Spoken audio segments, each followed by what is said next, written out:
Current electricity में topic है wheat stone bridge. काफ़ी इम्पोर्टेंट टॉपिक है ये। इस पे इंग्लैंड साइंटिस्ट व्हीट स्टोन ने 4 रेसिस्टर्स को, resistor name P, Q, R, S, इन 4 रेसिस्टर को क्वाड्रिलेटरल शेप में रखा। AB branch, BC, CD, AD, इन 4 ब्रांचों में 4 रेसिस्टर लगा दिए P, Q, R, S। फिर इसके बाद उन्होंने क्या किया कि A और C, ये डायगोनल है, इसके बीच में एक सेल कनेक्ट कर दिया एक स्विच से, और दूसरा डायगोनल है BD, इस डायगोनल के बीच में एक गैल्वेनोमीटर लगा दिया, की लगा K2,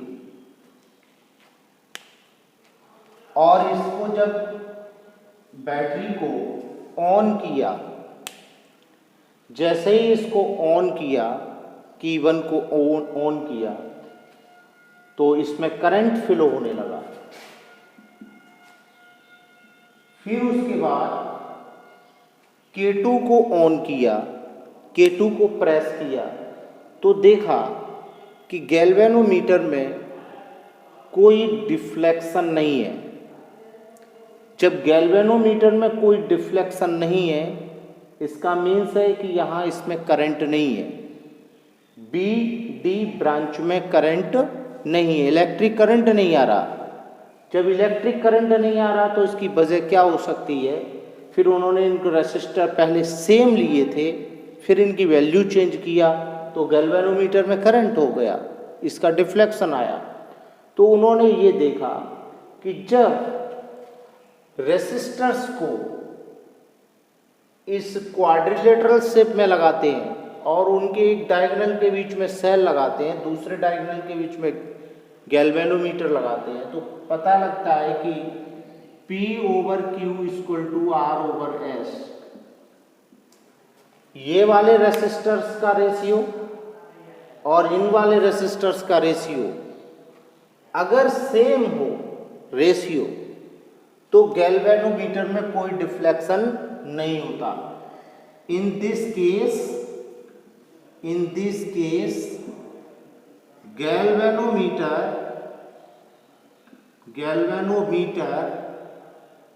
shows no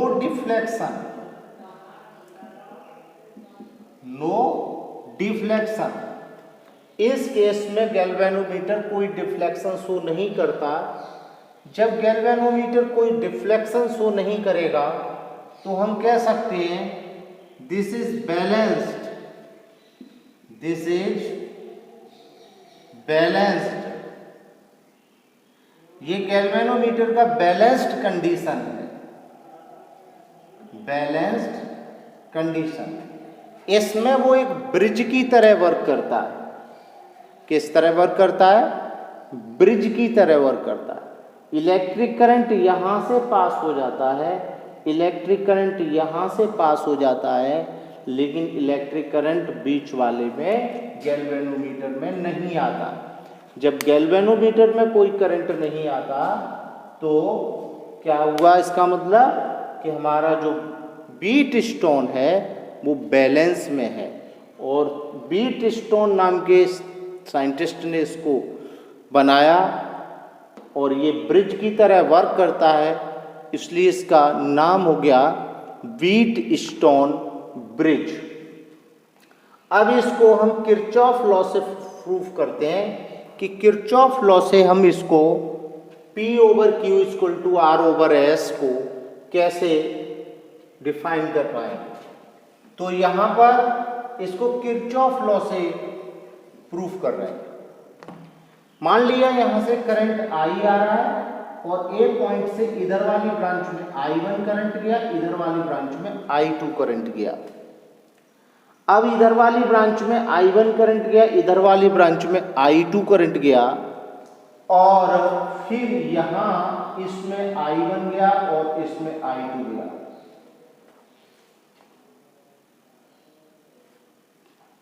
तो इसमें करंट I1 होगा, इसमें I2 हुआ, ये फिर आगे I1 I2 हो गया। तो एक हमारा लूप ये हो गया और एक लूप ये हो गया। From KVL Kirchhoff voltage law, loop 1 के लिए हम इस तरह से लूप डिजाइन कर लें। इन लूप 1 ये करंट भी इधर जा रहा है, लूप भी इधर ही जा रहा है, तो माइनस का होगा, -PI1।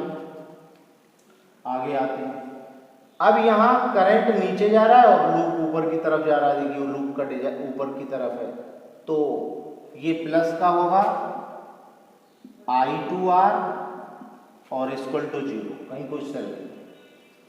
ऐसे ही अब हम लूप नंबर 2 को देखते हैं। इन लूप 2 दूसरे वाले लूप में है, इसको डिजाइन कर लीजिए आप ऐसे। तो यहां करंट और लूप सेम डायरेक्शन में है, तो -I1Q, और यहां करंट और लूप अपोजिट डायरेक्शन में से +I2S equal to 0। Equation number 2 हम देख पा रहे हैं कि ये PI1 इक्वल टू I2R लिख सकते हैं इसे, और इससे लिख सकते हैं I1Q इक्वल टू I2S, और फिर डिवाइड करते हैं, divide by first divided by second. तो PI1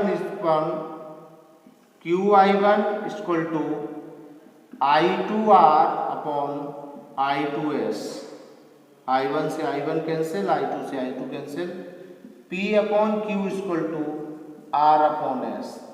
बैलेंस कंडीशन में P upon Q equal to RS तभी हो सकता है जब गैल्वेनोमीटर में कोई डिफ्लेक्शन नहीं हो, गैल्वेनोमीटर में करंट 0 हो।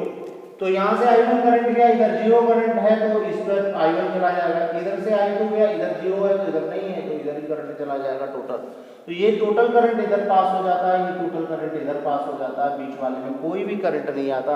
इसको हम कह सकते हैं कि B और D, B पॉइंट और D पॉइंट के बीच का पोटेंशियल डिफरेंस भी 0 है।